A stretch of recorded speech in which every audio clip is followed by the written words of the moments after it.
Bonjour à toutes et à tous, je suis ravie de vous retrouver aujourd'hui dans cette nouvelle vidéo pour vous faire un petit bilan sur mes lectures de l'été parce que j'ai quelques livres à vous présenter, pas suffisamment pour en faire un point lecture par mois, mais un point lecture de l'été. J'en referai un cet automne si je lis un petit peu plus parce que vu mon rythme de lecture ces derniers temps, c'est pas gagné, mais j'ai eu un bel été avec des belles bandes dessinées et des beaux romans et j'avais envie de vous les présenter. Alors il y a certains livres que je mentionne dans cette liste pour lesquels j'ai fait une grosse vidéo à part, je vous les linkerai en barre d'infos et vous pourrez aller les voir en entier, comme ça vous en saurez beaucoup plus sur cette histoire en question.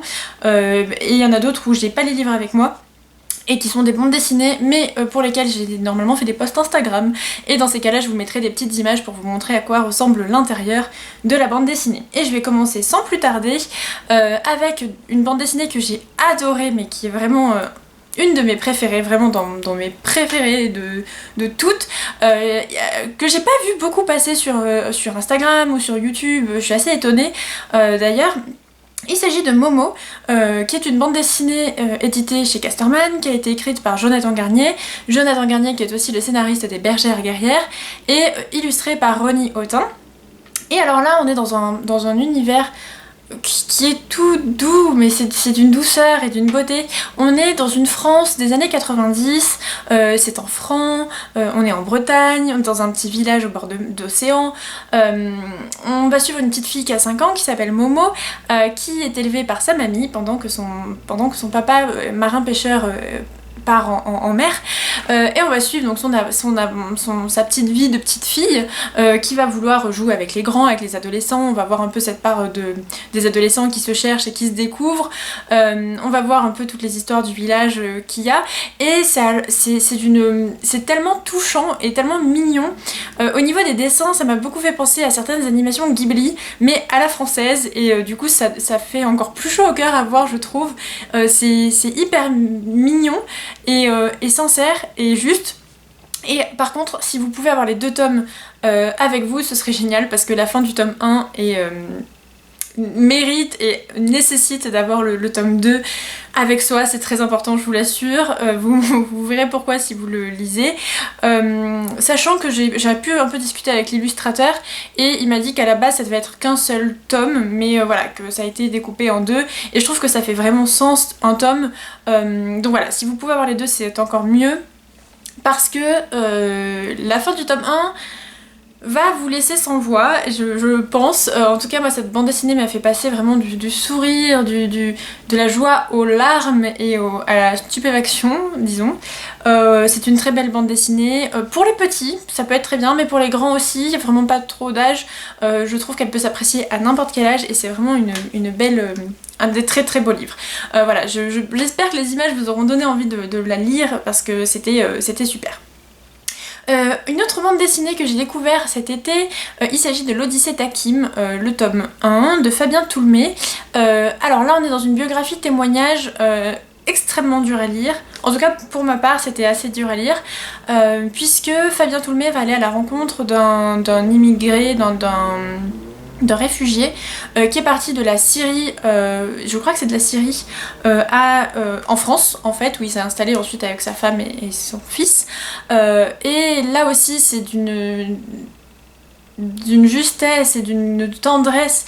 En fait le trait de crayon et les couleurs utilisées par Fabien Toulmé rendent l'histoire, permet d'avoir un petit peu de recul sur les événements racontés qui sont très difficiles, de rajouter un petit peu de tendresse, parce que c'est vraiment quand même très difficile, et pour mieux se rendre compte du parcours des réfugiés, de leur chemin, des difficultés qu'ils rencontrent, et surtout de pourquoi ils quittent leur pays, c'est essentiel. Et il y a vraiment des passages où je ne comprenais pas qu'est-ce qui s'était passé dans leur pays. C'est quand même des conflits géopolitiques extrêmement compliqués, qui ont des sources vraiment variées, dont on n'a pas forcément les clés ici en France, si on s'y renseigne pas plus que ça.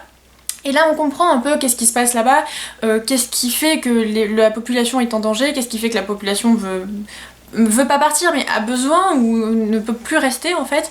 Et rien que pour ça c'est vraiment très très très intéressant. Je crois que c'est en 3 tomes, ou que le 2e est sorti il y a pas longtemps, je ne sais plus trop. Ça se lit vraiment bien, c'est des gros livres mais qui permettent de faire des pauses, et des pauses il en faut parce que le récit n'est pas simple. Voilà, donc je vous le conseille, c'est très très bien. Je ne sais plus chez qui c'est comme maison d'édition, mais je vous mettrai de toute façon la couverture comme d'habitude. Ensuite j'ai lu De bons présages, qui est un livre que j'ai adoré. Alors, je remets un peu la caméra droite, je suis pas très droite là, hop, voilà, comme ça, c'est mieux. Du coup, j'ai lu De bons présages de Terry Pratchett et Neil Gaiman à la suite de mon visionnage de la série télé Good Omens, qui est mon gros coup de cœur de cette année. Good Omens, j'ai trop envie de la revoir. En tout cas, la musique me reste souvent en tête. Et je vous ai fait une vidéo complète sur du livre à la série et les deux, et voilà, et c'est très bien comme livre et comme série, donc je vous conseille d'aller voir la vidéo si ça vous intéresse. Je vous en parle quand même un petit peu. De bons présages, on est en 1900, ça commence en 1990 je crois, et début 2000, non 1990, en tout cas le livre est sorti en 90, je vais m'en sortir. On est dans un monde qui est le nôtre, où l'antéchrist va devoir être posé sur Terre par un démon, le démon s'appelle Rampa. Cet antéchrist va devoir être élevé dans une famille pour être élevé en tant qu'antéchrist, et 12 ans plus tard faire l'apocalypse, grosso modo. Donc voilà, on est sur ce pitch là de base. Il se trouve que l'ange et le démon chargés un peu de cette mission kiffent bien leur vie sur Terre et finalement n'ont peut-être pas envie que l'apocalypse arrive, ça les embête un petit peu. Et en plus de ça, il se trouve que le démon Rampa a échangé vraiment malencontreusement le bébé dans la mauvaise famille. Donc l'antéchrist se retrouve dans une famille qui n'est pas du tout censée élever un antéchrist, et c'est hyper drôle, c'est très fin, c'est un humour très social je trouve, et c'est vraiment un peu à la croisée entre je sais pas, en tout cas on est vraiment dans la critique de la société, et si vous aimez les années 90, si vous aimez cette espèce de hype nostalgique qu'il y a en ce moment, c'est absolument parfait, puisque le livre a été écrit à l'époque, il va pas jouer des codes comme, admettons par exemple je pense Stranger Things, joue aujourd'hui de cette nostalgie pour faire plaisir aux gens, etc. Là le livre date de cette époque, donc on est vraiment dans cette ambiance là, on va avoir du Queen, on va avoir du Bohemian Rhapsody à gogo, dans la série aussi d'ailleurs, mais c'est aussi dans le livre, c'est pas juste parce qu'il y a une hype autour de ça par exemple. On va avoir le quatuor d'enfants à vélo, à bicyclette, etc. On va avoir des questions autour du féminisme, autour du racisme, autour du... Enfin c'est hyper juste, hyper actuel. Voilà, moi je pense que c'est vraiment le mot actuel. Ça fait sourire, c'est piquant vraiment, c'est assez fort au niveau de l'humour et du... Tout le monde en prend un peu pour son grade et c'est assez drôle. On est vraiment dans la critique des classes aussi de la société anglaise, et c'est chouette. Ça m'a vraiment donné envie de lire plus de Terry Pratchett et de Neil Gaiman. Neil Gaiman, j'avais pu lire Coraline l'automne dernier et j'avais adoré, et là j'ai dans ma bibliothèque, j'ai acheté dans ma bibliothèque, enfin là il y a pas longtemps, la 8ème couleur que j'avais déjà essayé de lire, donc de Terry Pratchett, qui est de la fantasy pareil un peu parodique, mais qui je pense pourrait vraiment me plaire. En plus on est sur des petits romans et je lis pas beaucoup de petits romans et je pense que ça peut faire du bien, voilà, 270 pages, donc ça j'ai hâte de le lire. Je sais pas trop encore quand je me serais peut-être sortie des 1000 et quelques pages de l'Assassin Royal, autant vous dire que c'est pas gagné. Ensuite j'ai lu un autre roman que j'ai pas loin je pense, voilà, je l'ai juste ici. Il s'agit du Vent dans les sols de Kenneth Grahame, ici chez Libretto, dans cette édition que j'aime beaucoup. Alors, pareil, petit roman, j'en profite parce que j'en lis pas des masses, donc voilà, je préfère le souligner quand j'en ai. Pareil, il a 215 pages, mais... Alors, c'est pas long, mais c'est assez lent comme rythme quand même. On est dans une sublimation de la nature, grosso modo. Je voulais le lire cet été parce que je trouvais que c'était la bonne saison pour le lire, mais en fait ce livre est parfait pour toutes les saisons. Vous pouvez le lire en automne et trouver ça merveilleux et que ça glorifie l'automne. Vous pouvez le lire en hiver et c'est pareil, le printemps c'est pareil. En fait on est vraiment dans des chapitres presque épisodiques où chaque chapitre va faire une sorte de d'ode à la nature. Enfin vraiment on est dans presque ce schéma là, sur une histoire de fond où on va suivre 4 aventuriers, un rat, une taupe, un blaireau et un crapaud, avec chacun leurs défauts, leurs vices et leurs qualités, et vraiment Ça m'a fait penser à plusieurs choses. Ça m'a fait penser aux Fables de La Fontaine, ça m'a fait penser au dessin animé que je regardais quand j'étais petite parce qu'il y a eu un dessin animé sur ça. Vous savez, ce genre de dessin animé aux couleurs assez douces pour les enfants, où on va suivre des animaux à moitié, assez anthropomorphiques, où on va humaniser ces animaux pour s'attacher à eux. Mais du coup, genre, ce genre un peu de dessin animé alors je vais citer un exemple hein, qui n'a rien à voir, genre vous voyez Franklin, ouais, c'est-à-dire des animaux qui vivent leur vie dans la nature mais qui du coup ont quand même des chaussures et une maison, enfin voilà. C'est un peu ce genre là. Ça a été écrit en 1908 si je dis pas de bêtises. Est-ce que c'est ça? Tac tac tac, c'est ça, 1908. Je vérifie sur mon ordinateur en même temps. 1908. Et en fait, voilà, c'est super bien. Alors, comme je vous le disais, c'est assez lent, on s'attache aux personnages doucement, ils vivent un peu leurs péripéties, c'est pas toujours incroyable. C'est vraiment une histoire qui prend son temps, qui s'installe dans son univers, mais c'est vraiment très chouette.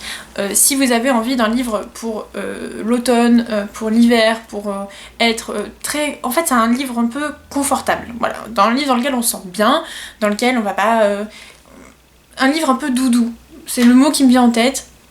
Le vent dans les sols, c'est très chouette. Et il y a eu une bande dessinée qui a été publiée et qui est absolument magnifique, que je n'ai pas avec moi, mais qui rend vraiment hommage au livre. Enfin, les dessins sont très très beaux et vous pouvez peut-être le trouver en bibliothèque, j'imagine. Ensuite, j'ai lu Skyward de Brandon Sanderson.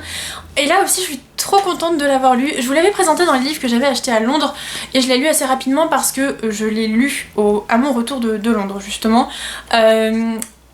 Et je suis contente parce que, alors, quand je l'ai lu, j'ai eu plusieurs sentiments mitigés. Je vous ai fait une vidéo complète sur le sujet, mais j'ai envie de vous en parler un petit peu, alors je le fais. Dans Skyward, on va suivre Spensa qui rêve d'être pilote, pilote dans l'espace, ça se passe sur une colonie dans l'espace. Spensa rêve d'être pilote, c'est un peu l'élite de la nation, les pilotes. Sauf que quand elle était petite, son père a quitté un combat, a fui un combat, et a été réputé comme déserteur. Donc la honte est tombée sur toute sa famille et forcément pour Spensa ça va devenir plus compliqué. J'avais des difficultés avec certains passages, notamment le fait que ça aille vite, que ça se ressent par rapport au style et au genre young adulte. Malgré tout, j'en garde un super souvenir, c'est-à-dire que je me suis beaucoup attachée au personnage. Elle est un peu pénible parfois, elle sait pas ce qu'elle veut, elle arrive pas, elle se remet tout le temps en question mais sans avancer. C'est-à-dire que elle se pose toujours des questions mais toujours les mêmes et toujours au même stade. C'est un peu chiant parfois. C'est bien écrit, c'est du Brandon Sanderson, forcément, moi j'adore. Mais je trouve que ces défauts-là servent le livre. C'est-à-dire que c'est assez rapide, mais tant mieux parce qu'au moins l'histoire avance et que c'est pas le sujet en fait. Le sujet c'est pas comment elle va rentrer dans l'école du pilote, en fait on s'en fout. Alors que ça pourrait l'être, c'est-à-dire que dans des livres young adultes, ça pourrait être tout le sujet, oh mon dieu comment elle va rentrer dans l'école du pilote. Enfin là non, c'est pas le sujet, elle veut rentrer dans l'école du pilote et ensuite qu'est-ce qui se passe autour de son père, qu'est-ce qui se passe autour de ses pilotes, enfin il y a plein de sujets comme ça. La fin est un gros cliffhanger et en plus j'en ai oublié la moitié, je me dis quand il y aura le tome 2 qui va sortir en novembre, va falloir que je le relise peut-être, je sais pas. Mais c'est vraiment très très chouette. Pareil, les personnages évoluent et ça par contre, à part Spensa, non Spensa évolue quand même mais c'est pas celle qui évolue le plus. Brandon Sanderson est trop fort pour faire évoluer ses personnages secondaires. Ça c'est vraiment très chouette, il arrive à faire en sorte qu'on s'attache à eux au même titre que le personnage principal si ce n'est plus, et c'est le cas vraiment ici. Il y a des personnages secondaires qui sont trop bien, enfin qui sont très très chouettes. Ça se lit bien, c'est pas toujours facile parce que ça reste de la SF, mais c'est du young adulte, c'est écrit assez gros quand même. C'est un livre de 500 pages il me semble, donc ça prend son temps mais c'est vraiment très chouette. Et si vous voulez en savoir plus sur cette histoire, et ben je vous invite à aller voir ma vidéo en barre d'infos. Allez, il me reste plus que 2 livres à vous présenter. Le premier c'est Talking as Fast as I Can de Lauren Graham, qui est un essai, c'est pas un essai, c'est plus une autobiographie. Lauren Graham, c'est l'actrice qui a joué dans Gilmore Girls, qui joue la mère Lorelai. C'est aussi l'actrice qui a joué dans Parenthood, mais que je n'ai pas vue, mais on la connaît surtout pour Gilmore Girls. Et en fait, après avoir terminé Gilmore Girls, j'ai eu un gros mood obsessionnel avec cette série et j'avais du mal à prendre du recul sur la série. Donc je me suis dit que j'allais lire son autobiographie, que ça me ferait du bien. Ça a été le cas, ça m'a permis de détacher un peu les personnages des acteurs. Je pense, alors c'est, comment dire, dans cette autobiographie elle va revenir sur sa carrière d'actrice, sur sa vie dans Gilmore Girls, sur le reboot, la suite qui en a été faite par Netflix, mais si vous recherchez un livre sur Gilmore Girls, c'est pas le bon livre, c'est vraiment un livre sur sa vie, c'est-à-dire d'où elle vient, son enfance, ses premiers pas d'actrice, qu'est-ce qu'elle, enfin voilà. Je sais pas si je trouve ça très bien écrit. Je déteste dire ça, c'est pas quelque chose qui m'amuse, mais je trouve ça... En fait, je pense que ça passe très bien en livre audio. C'est-à-dire que c'est très oral, c'est vraiment plus une discussion. On est vraiment dans un échange avec ses lecteurs qu'un livre en fait. Et je pense qu'en livre audio ça doit être très chouette, sachant que le livre audio est lu par l'actrice elle-même. Et ça doit être quand même mieux, parce qu'il y a des moments où elle fait des petites private jokes ou des petites blagues ou des petits clins d'œil dans le livre qui sont parfois un peu qui n'ont pas forcément du sens, je trouve, ni leur place. Donc au niveau purement textuel, c'est pas ce que j'ai préféré. C'était intéressant pour en savoir plus sur elle et sur Gilmore Girls. Maintenant, je m'attendais un peu plus pour ce livre. Ça fait longtemps que j'avais pas parlé d'un livre que j'avais été mitigée, donc c'est difficile pour moi de le faire, je vous avoue. Mais si vous adorez l'actrice, si vous adorez Gilmore Girls, tentez quand même, ça vaut le coup. Je suis pas sûre qu'il soit passé en français, je l'ai lu en anglais, en numérique. Mais allez jeter un coup d'œil, ça vaut le coup, si vous aimez tout ça. Et enfin, ma lecture en cours, que je mets des années à terminer, non j'exagère pas, des années, des mois. Il s'agit de l'Assassin Royal, le tome... Alors attendez, c'est là que ça devient compliqué. Le tome 1 du cycle 2 qui se passe après Les Aventuriers de la Mer. On suit. On est des années plus tard, on est tout de suite dans le bain, je m'attendais à que ce soit plus long, etc. Robin Hood nous met dedans et on retrouve nos personnages préférés et ça fait du bien. Mais alors vous imaginez pas comme je suis contente d'avoir retrouvé les personnages de l'Assassin Royal. J'ai adoré Les Aventuriers de la Mer, j'ai beaucoup aimé, mais l'Assassin Royal c'est quand même mon premier amour avec Robin Hood et je suis trop contente de les retrouver.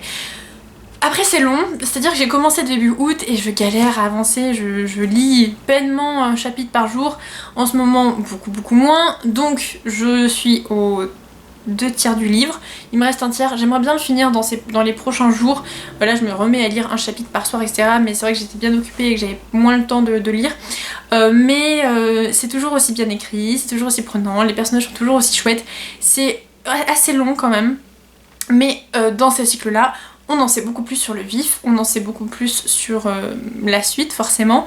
Et si le vif est une partie de l'Assassin Royal qui vous a intéressé, mais qui vous a un peu frustré parce qu'on n'en a pas... j'arrive plus à parler. Mais qu'on n'en savait pas plus, celui-ci est vraiment très bien. On en apprend vraiment bien sur le vif, etc. Donc voilà, je vous conseille. Je l'ai pas fini, donc je peux pas en parler beaucoup plus. Je vais peut-être lire autre chose en attendant de finir parce que je peine à avancer, etc. Mais il est quand même toujours très chouette et j'aime toujours autant. Et rien que pour les personnages, c'est vraiment un vrai bonheur de suivre tout ça. J'en suis à 19 minutes, cette vidéo n'en finit plus, j'avais pas filmé une vidéo aussi longue depuis longtemps. Ça m'a fait du bien de vous parler de ces lectures.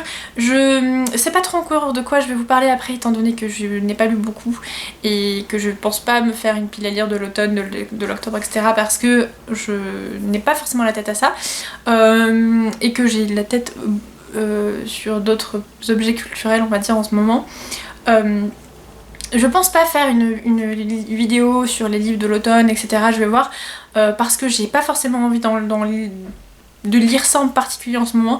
Donc je vais réagir au feeling, voilà. C'est tout, je crois que je vous ai tout dit. Je suis très contente d'avoir fait cette vidéo, ça faisait longtemps. Je vous remercie de l'avoir regardée jusqu'au bout si vous êtes encore là. Et je vous souhaite à tous et à toutes de très belles lectures. J'espère qu'elle vous aura inspiré et vous aura donné envie de découvrir des livres. Je vous fais des bisous et je vous dis à la prochaine. Salut!